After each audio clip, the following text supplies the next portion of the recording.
اہل رحمہ جو مشن ہم سب کو دے کر گئے ہیں تحریک کی صورت میں، جو ہمیں امانت سپرد کر کے گئے ہیں، اللہ تعالیٰ آپ کے شہزادوں کے ساتھ مل کر اس امانت کی حفاظت کی ہم سب کو سعادت اور توفیق بخشے۔ حضرت قبلہ امیر المجاہدین امام عاشقاں امام برحق رحمۃ اللہ تعالیٰ علیہ کے بارے میں مسجد نبی شریف کے اندر ایک شخص کھڑا ہو کر یہ بات کر رہا تھا۔ اس نے مجھے پوچھا کہ آپ حضرت کے شاگرد ہیں؟ ہم نے کہا پڑھنے کا یہ شرف حاصل ہوا۔ تو کہنے لگا کہ ہم انہیں کثرت سے سنتے ہیں، تو حالانکہ وہ عرب شریف سے ہے۔ میں نے کہا کہ بابا جان تو پنجابی زبان بولتے ہیں، آپ کیا سنتے ہیں؟ اس نے کہا کہ وہ امام حسن مجتبی رضی اللہ تعالیٰ عنہ والی جو ایک طویل حدیث ہے کہ امام حسن فرماتے ہیں میرے نانا جان کا یا مبارک ایسے تھا، سر انور ایسا، آپ کے مبارک رخسار ایسے۔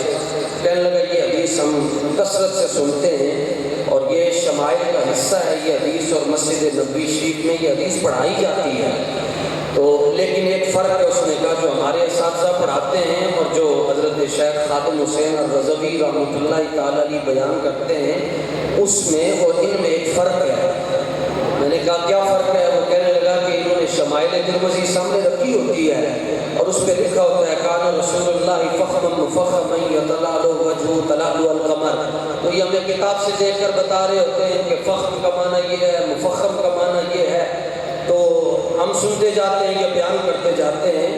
لیکن وہ جو امام عاشقاں حضرت امیر المجاہدین نور اللہ مرکزہ جب ان مبارک جلسوں میں رات کے 2 بجے 3 بجے 4 بجے امام حسن مجتبی رضی اللہ تعالیٰ عنہ کا وہ جو بیان کردہ حلیہ ہے جب وہ اپنے مجمع میں سنا رہے ہوتے ہیں تو یوں لگ رہا ہوتا ہے کہ وہ رسول اللہ کے چہرے کو دیکھتے جاتے ہیں اور بتاتے جاتے ہیں حضور کا چہرہ ایسے ہے۔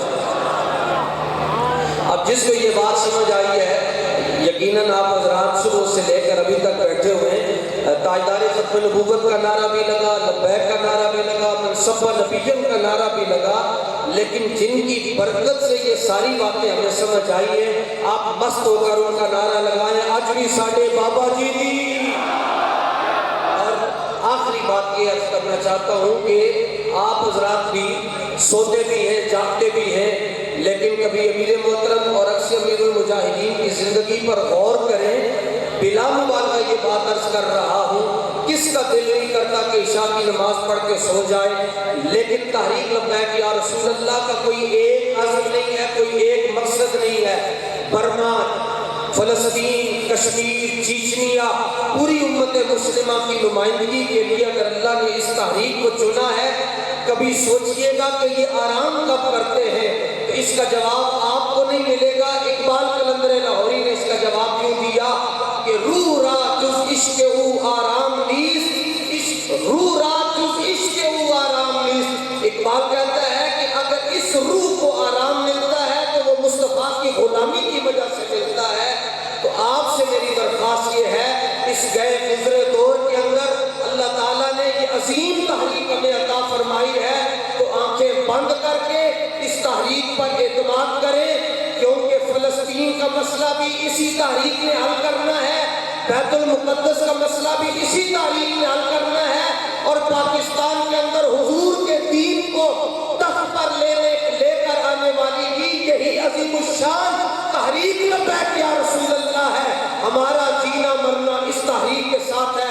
اللہ تعالیٰ اپنے حبیب مکرم صلی اللہ علیہ وسلم کے طفیل ہم سب کو حضرت امیر المجاہدین کے مشن کے لیے اخلاص اور استقامت کے ساتھ اس تحریک کا ساتھ دینے کی توفیق عطا فرمائے۔